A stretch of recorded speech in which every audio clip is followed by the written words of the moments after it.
औज़ुबिल्लाहिमिनश्शैतानिर्रजीम बिस्मिल्लाहिर्रहमानिर्रहीम। नाज़रीन इकराम, आज हम बात करते हैं NFT ट्रेशर NFT के बारे में। इसके बारे में क्या ये सच है कि वो भाग गई है कि नहीं। अब इनका एक मैसेज आया है रिसेंटली, उसमें उन्होंने कहा है कि हम एक नए नाम से लोगों को जाल में फंसाएंगे और लोग फिर भरपूर एतमाद करेंगे। वो नाम होगा NFT गोल्ड।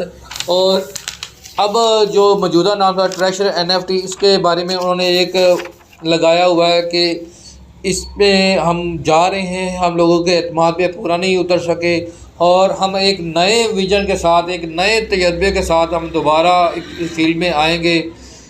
लोगों से उन्होंने माज़रत का इज़हार किया और बाज़ाब्ता अपडेशन के लिए नज़र रखें कि NFT गोल्ड, जहां आपको एक मजबूत और ज़्यादा फ़ायदेमंद तजर्बे के साथ खुश आमदीद कहने के लिए उन्होंने एक मैसेज कन्वे कर दिया है कि ट्रेशर NFT अपने एतमाद पर पूरा नहीं उतर सका, लोगों के एतमाद पर पूरा नहीं उतर सका, लिहाजा ये इसको अब हम बंद कर रहे हैं और दोबारा एक नए नाम से लॉन्च करेंगे जिसका नाम होगा ट्रेशर NFT गोल्ड। और जिन लोगों ने ये पोस्टर लगाई हुई हैं कि ये बाद में कुछ लोगों ने कहा कि ये बागी नहीं है, ईद की छुट्टियों की वजह से ये हम जा रहे हैं, ये ऐसी कोई सीन नहीं है। ये 100% ये लोगों का लॉस हो चुका है। ये पाकिस्तान में तकरीबन 40 अरब रुपए की जो इन्वेस्टमेंट थी लोगों की, 40 अरब रुपए लोगों ने लगाया था, वो सारे का सारा NFT वाले लेके भाग गए हैं।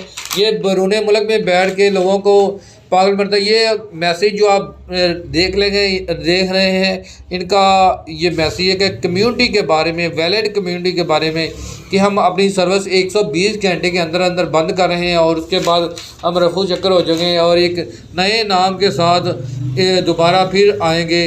अब थोड़ा सा आगे चलते हैं कि लोगों के रिमार्क्स क्या है। कुछ लोगों ने कहा है कि ये नहीं भागी, कुछ ने कहा है मेरा विड्रा मिल रहा है, कुछ ने क्या कहा है इसके बारे में जगमगाइयाँ हैं। और ये नतीजतन आखिर यही है कि ये NFT वाले भाग चुके हैं, लोगों के सरमाया खा चुके हैं।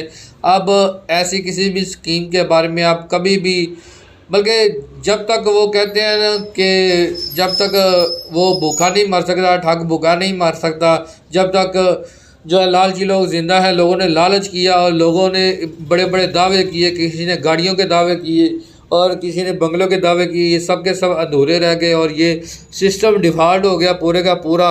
इन लोगों ने 40 अरब रुपए लोगों से लिया है और तकरीबन 10 अरब रुपए लोगों को रिटर्न किया है और 30 अरब रुपए लोगों का लेके पाकिस्तान से भाग गए हैं। ये पाकिस्तान एक गरीब मुल्क नहीं है बल्कि बाइज़्ज़त और अमीर मुल्क है, इससे आप अंदाज़ा लगा सकते हैं।